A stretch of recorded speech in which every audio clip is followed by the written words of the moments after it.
Welcome and congratulations. Less than 1% of the global population are lucky, or some might say, unlucky enough to activate their very own jump gene. What is a jump gene, you ask? Slow down, Speedy, and you'll find out soon enough.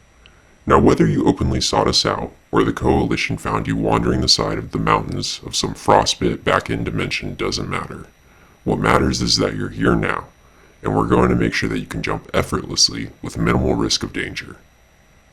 Let's start from the beginning. The very beginning. At the dawn of humanity, there has always been a danger. Outside threats seeking to inflict harm and wipe our insignificant species from the blue speck. Indifferent, cruel forces like starvation, exposure, and disease. It's this desire to survive that pushes us beyond limits never before thought possible. Adapting and overcoming all odds is the very human condition. So wouldn't it make sense that when there's nowhere to go, that we would still find a place to go no matter what? My thoughts exactly. And thus, the jump gene was born. To be more precise, the eruption of the Toba volcano launched us as a species from near extinction to global domination. To be more specific, over 70,000 years ago, an eruption occurred. The sun was blacked out, creating a decade-long darkness that propelled humanity to new heights of survival. Food scarcity was at an all-time high, with a drop in temperature, and the air was poison, blistering the skin with sulfuric burns at the very touch. After the eruption, the global population was reduced to just 6% of pre-eruption numbers. We call her Atlas, as she held the world on her shoulders, but her true name is lost. Atlas was the first of the hoppers, the term we use to describe those with the jump gene. Her body, perfectly mummified, was discovered entombed within a tree off the shore of Antarctica. The tree split during a DHC research expedition when personnel approached. A member of the expedition team activated their jump gene, opening a rift and being pulled through. The personnel has yet to be located, and this event is presumed an involuntary activation, raising questions. The tree afterwards was found to be split, as if it had been cleaved by a large blade. Atlas has been since recovered and ongoing further research. The DHC started as a means of increasing the likelihood of survival for hoppers. Despite the gene being developed as a means of furthering survival, jump gene use can be quite hazardous. Lead director Adler Jinghoist Umiko was the original founder of the DHC, beginning to travel the world after their first jump to try and find others like them. Nonetheless, Umiko's endeavors were a brilliant success, and here we are. The Coalition is a recent formation, with only about 40 years of organized missions and funding being allotted. The DHC, however, has vast resources for accomplishing any task. Hoppers act independent to the agency while working for us. To further elaborate, you will be provided no gear or supplies unless a mission is accepted on behalf of the DHC. Gear and supplies can be earned through these missions if successful, or bought in the DHC commissary. Gear can include survival equipment, weapons, and even vehicles if you're willing to go the extra mile. The jump gene manifests as a gland, located in the underregion of the occipital lobe, and is notably less dense than the surrounding gray matter and roughly 2 centimeters in diameter. There is no set age, race, gender, or other demographics that appear to be a determining factor in the activation of one's jump gene, as the bottleneck of genetic material spanning from the Toba eruption ensures that any person is a possible jump gene holder. The vast nature of possible jump gene holders has presented the DHC with numerous challenges, but with growing numbers, we hope to find a leading cause of activation. Jump gene is wildly indeterminable in what is permitted into a jump. When a JG is activated, a field of antimatter particles is emitted from the cells of the hopper.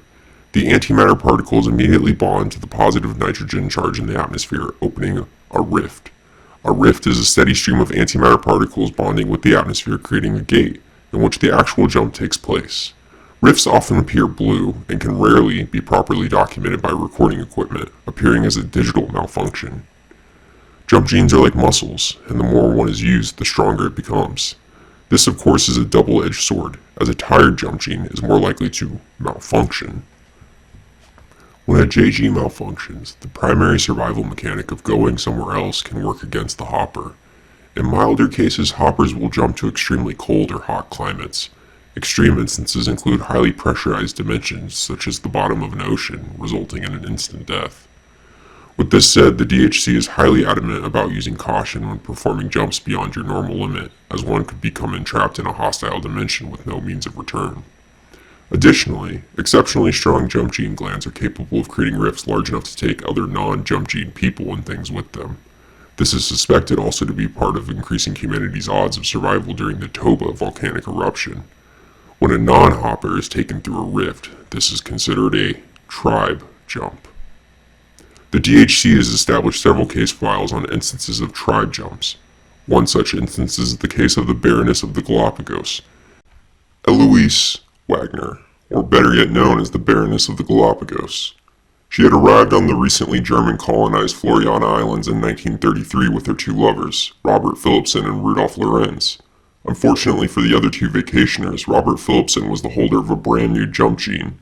The three had been reported missing in 1935, and 4 months later their bodies were discovered mummified on a nearby island.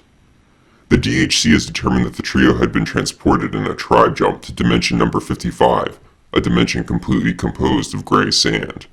This case file is not unique, and hence what we're trying to prevent here at the DHC. By accepting the offer to join the Dimension Hoppers Coalition, you will be granted the complete list of catalog dimensions and the subsequent data that accompany them. Additionally, with access to the DHC database, you will be able to apply for expeditions and missions to explore new dimensions or update existing files by revisiting old dimensions. What we do here is dangerous.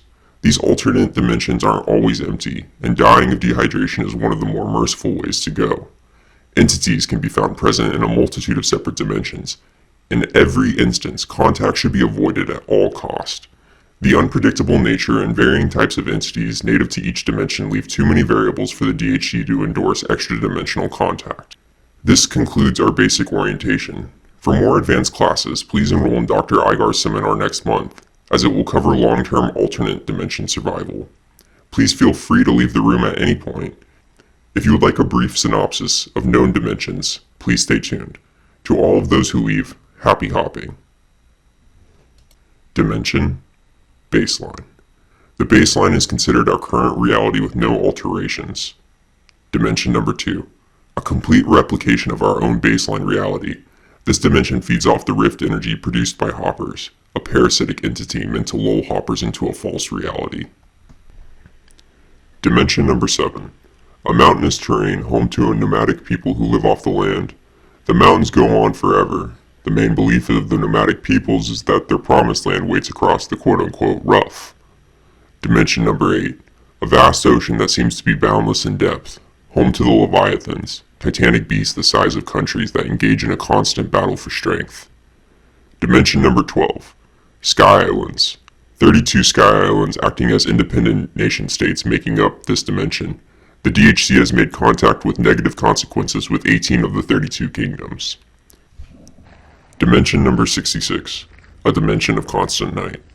The sun is dimmed to a level of minimum sustainability, leaving the world in a twilight for 16 hours of the day. Nocturnal humanoids can be found stationary in what would normally be considered high population areas. The entities are completely black and have been observed to absorb hoppers into them. A distance of 3 meters is recommended when exploring. Dimension number 72. A maze of what appears to be living black tentacles. A group of entities seems to worship this living maze, preparing sacrifices of native wildlife in return for a bright orange liquid. Dimension number 111. A dimensional population composed of genetically identical people. The population of this dimension all possess the same DNA. This stumped the DHC until it was determined that everyone on the planet is a part of the same fungal hive mind. There is no apparent knowledge of the spore infection by the population. Outwardly, however, the dedication in every aspect of laws, religion, and culture to an individual named Sue alerted the DHC to the fungal presence.